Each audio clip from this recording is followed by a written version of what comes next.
Le diabète et l'hypertension sont des maladies chroniques qui peuvent s'influencer mutuellement si elles ne sont pas prises au sérieux, comme l'indiquent ces deux experts, où ils commencent par la définition du diabète ainsi que ses différents types. Le diabète est une maladie chronique caractérisée par une élévation anormale de la glycémie, hyperglycémie, due à un défaut de production ou d'utilisation de l'insuline. L'insuline est une hormone produite par le pancréas qui permet au glucose de pénétrer dans les cellules. Donc, on parle de l'hyperglycémie lorsque la glycémie est supérieure ou égale à 6,2 mmol par litre. Donc, des prises successives de la glycémie confirment le diabète.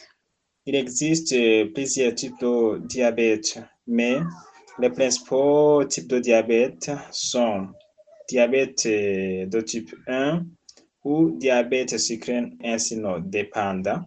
On l'appelle aussi diabète juvénile. Le système immunitaire attaque et détruit les cellules du pancréas et qui produisent l'insuline, une hormone qui régule le taux de sucre dans le sang. Le corps devient résistant à l'insuline ou ne produit pas suffisamment de l'insuline pour réguler le taux de sucre dans le sang. Il existe aussi diabète gestationnel.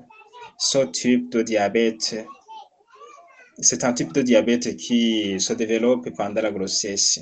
Les symptômes de diabète sont polyurie, polydipsie, polyphagie, asthénie physique, perte pondérale inexpliquée, troubles visuels et infections fréquentes. Les complications de diabète non traitées ou mal gérées sont microangiopathie et macroangiopathie. Quand on dit microangiopathie, sont des petits vaisseaux, macroangiopathie sont des grands vaisseaux.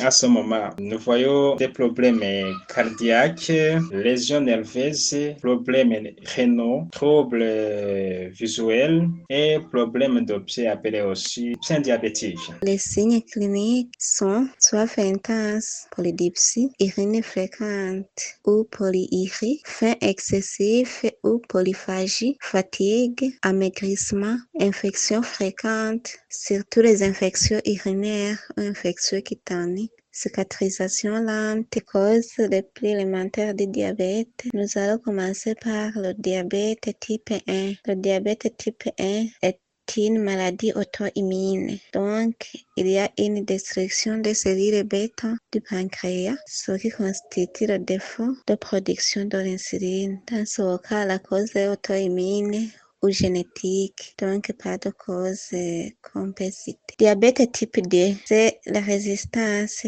à l'insuline ou sécrétion insuffisante de l'insuline. Donc l'insuline produit ne parvient pas à métaboliser tout le glucose qui entre dans le sang. Les facteurs de risque, il y a l'hérédité, le surpoids, la sédentarité, l'âge et l'alimentation déséquilibrée. Les facteurs de risque du diabète de type 2, il y a l'obésité, manque d'activité physique, une alimentation riche en sucre et en graisse saturée. Le risque de diabète de type 2 augmente avec l'âge, les antécédents familiaux, certains facteurs tels que l'hypertension artérielle, les troubles cardiovasculaires peuvent également augmenter le risque de diabète de type 2. Passons au traitement. Pour le diabète de type 1, c'est l'insulinothérapie. L'insulinothérapie à vie. Donc, le patient reçoit de l'insuline durant toute sa vie. Pour le diabète type 2, le traitement peut être composé par les mesures hygiéno-diététiques, qu'on peut citer les exemples de régime alimentaire.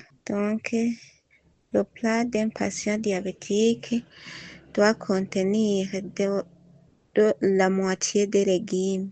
Aussi, il doit faire l'exercice physique, diminuer la consommation riche en sucre, diminuer la consommation riche en graisse, éviter la consommation d'alcool et du tabac. Il y a aussi le traitement médicamenteux peut recevoir des médicaments oraux comme metformine ou sulfamide hypoglycémie. Si échec des traitements oraux, on peut passer à l'insuline. Le traitement de diabète dépend du type de diabète. Diabète de type 1. Les personnes atteintes de diabète de type 1 doivent prendre de l'insuline pour survivre. En plus, on peut ajouter des mesures génodiététiques. Le traitement de diabète de type 2, on peut utiliser parfois de l'insuline ordinaire. On peut utiliser aussi les antidiabétiques oraux comme metformine et Downhill. Et si ce type, on peut aussi ajouter des mesures génodiététiques. Et qu'en est-il de l'hypertension? L'hypertension artérielle se définit comme une pression artérielle supérieure ou égale à 140 sur 90 mm de mercure, mesurée à plusieurs reprises aux consultations. Quand la pression artérielle systolique est supérieure ou égale à 140 et où la pression artérielle diastolique supérieure ou égale à 90, là on parle de l'hypertension artérielle. L'hypertension artérielle est souvent asymptomatique. On parle de tueur silencieux, mais certains signes peuvent apparaître. Céphalée, surtout les céphalées matinales, vertige, bourdonnement d'oreilles, troubles visuels, palpitations, fatigue, épistaxie, saignement du nez. Il n'y a pas de cause identifiable, mais il y a un facteur de risque. Âge, surtout l'âge avancé, antécédents familiaux, obésité, sédentarité, alimentation salée, stress. On peut passer au lien entre ces deux maladies, donc les points qui relient le diabète et l'hypertension.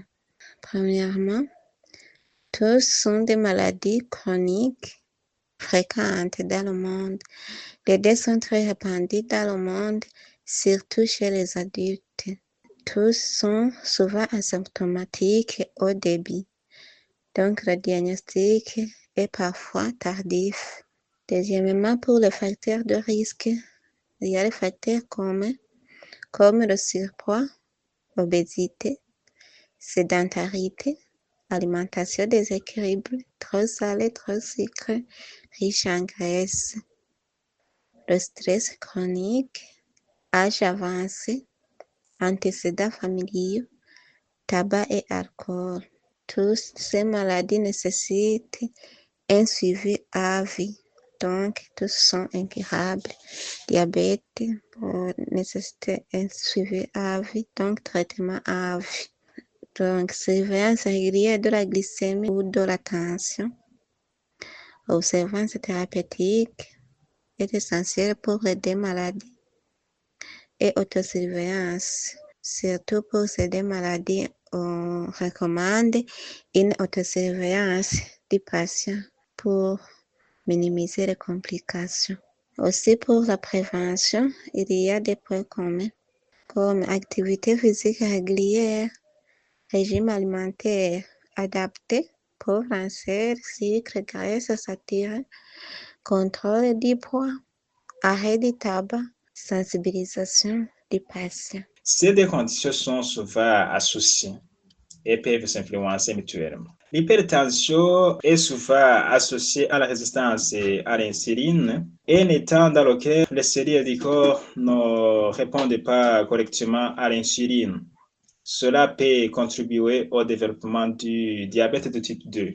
L'hypertension artérielle peut endommager les vaisseaux sanguins, ce qui peut réduire le flux sanguin vers les organes cibles, notamment les reins, les yeux et les nerfs aggravant ainsi les complications de diabète. Les personnes atteintes de diabète ont un risque élevé de développer l'hypertension artérielle. On conseille une alimentation saine, exercice physique.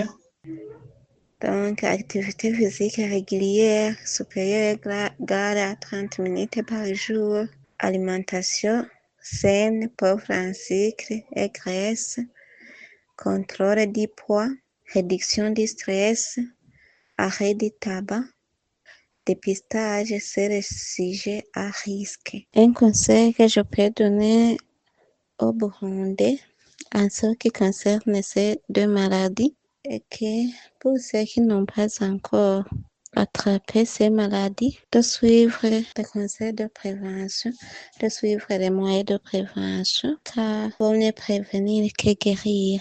Aussi, pour ceux qui sont déjà malades, doivent aussi suivre les instructions des médecins ou des prestataires de soins, bien suivre le traitement, c'est tout ce qui suit le traitement à la maison. Donc, ce qu'on appelle l'observance thérapeutique, faire souvent l'exercice physique, avoir une alimentation équilibrée, être à l'aise pour diminuer le stress, car le stress aussi augmente les risques. Cependant, on peut vivre avec ces maladies si on suit bien les conseils des médecins. Ces maladies, on peut vivre avec elles sans problème si on suit bien le traitement. Il suffit seulement de suivre les recommandations données par les prestataires de santé.